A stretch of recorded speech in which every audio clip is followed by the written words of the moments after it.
Hello everyone, my name is Flint and I would like to welcome you to my series of album reviews. But before I dive into today's episode, I would like to start with some preliminary thoughts on bands and how they progress over the years.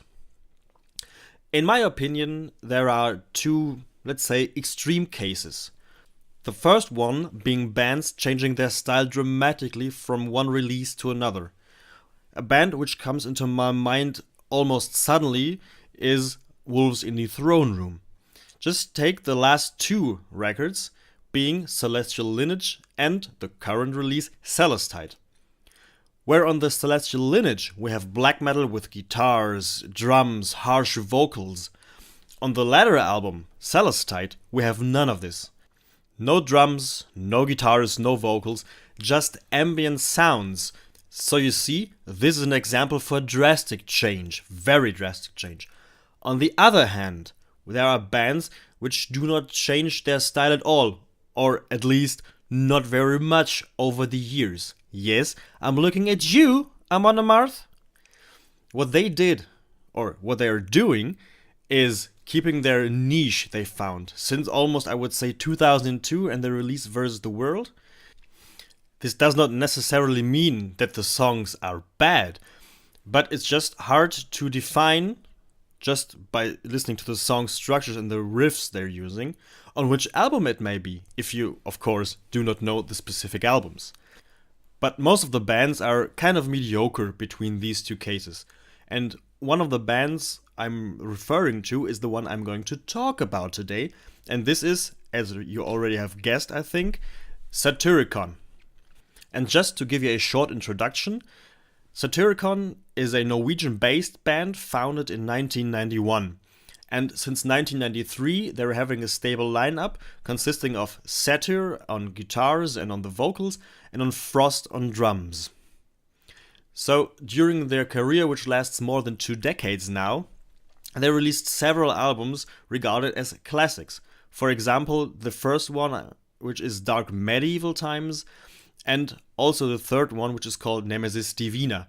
Both are classical, I would say, classical black metal with these distorted guitars. They have great melodies, great rhythms, but they are more like it sounded in the beginning of the 90s. Nonetheless, they also changed their sound, not as dramatically as Wolves in the Throne Room, which I mentioned earlier, as you might remember, but they did change the sound from Nemesis Divina to their next album, Rebel Extravaganza. They started to incorporate more rock elements and more heavy elements within their music, which does not mean that we have a slow album here, just considering the last song, The Scorn to Rend, which is pretty damn fast. But nonetheless, they started to be more rocky. And this continued with their album Volcano, which is the successor of Rebel Extravaganza, and kind of the, I'd say, smash hit for the band, Fuel for Hatred, which is very heavy, very rocky, and less black metal. So, over the years, incorporating these styles, they found their specific niche, and this niche is widely known as black and roll. So with this in mind, you have a certain expectation when someone approaches you and says, "Hey dude, let's listen to a Satyricon album." And I had this mindset when I approached their current self-entitled release. But boy, was I surprised when I started listening to this record. And please, let me explain you why. This is not because we have a very slow-paced intro. No, there are many bands which prefer very slow-paced intros. But the first half of the album is dominated by these slow tempo or at max mid-tempo songs, which did not surprise me in the first place, but what surprised me was the way how they achieved this.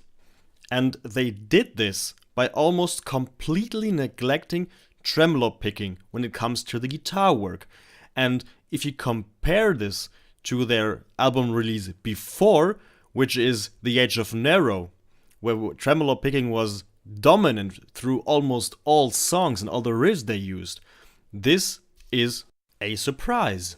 But what did they do? They used arpeggio picking. Most riffs on the first half of this album are arpeggio riffs. But How did they do the changes in their tempo, you might ask? Well, good question.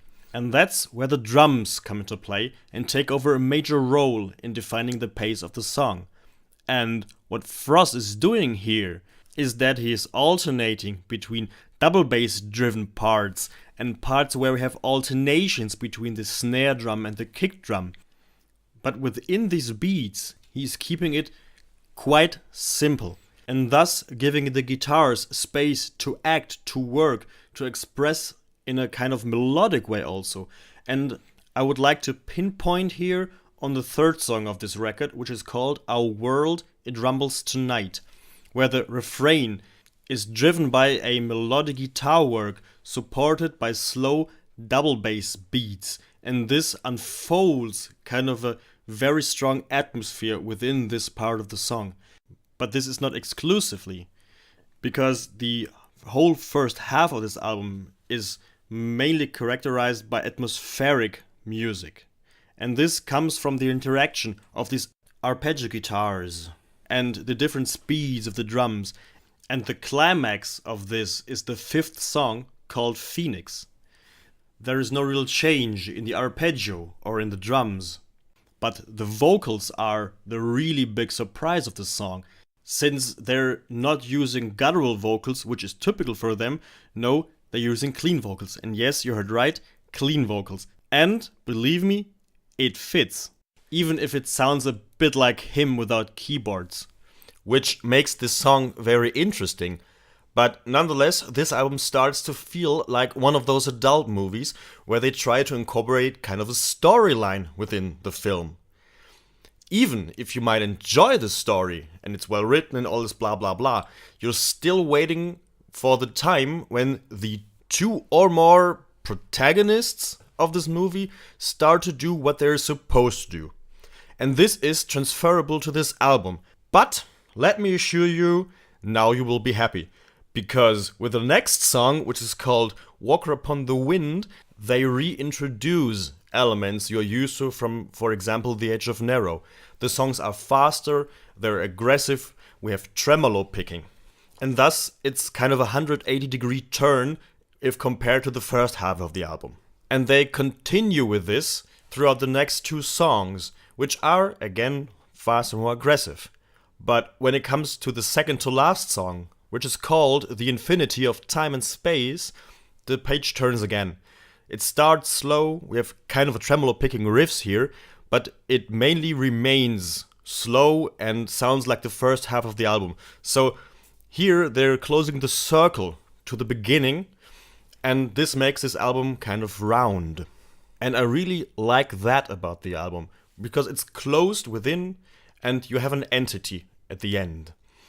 But nonetheless, I have a slight problem with the album, and my issue is the first half. It's not how the songs are sounding, meaning downtempo and all that stuff, but the riffs, because they kind of sound recycled, in only my opinion, of course.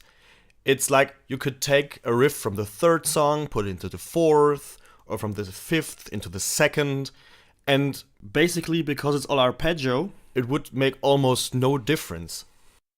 What I liked about the album in general is the production, because we have a very clear and clean sound, and in my opinion, it fits the music, because you can locate every instrument within the song, you do not miss a melody line or a hook line from the bass, or little details within the drum lines. So, to sum this up, Satyricon is a solid album where the band progresses their sound without completely neglecting their typical elements, and this is clad in a modern metal sound. And to give it a grade out of 10, I would say it's a solid 7 with a decent tendency to a light 8. So, give this album a chance, listen to it, and if you like it, go out in the local store and buy it. And as always, keep on rockin'. Flint out.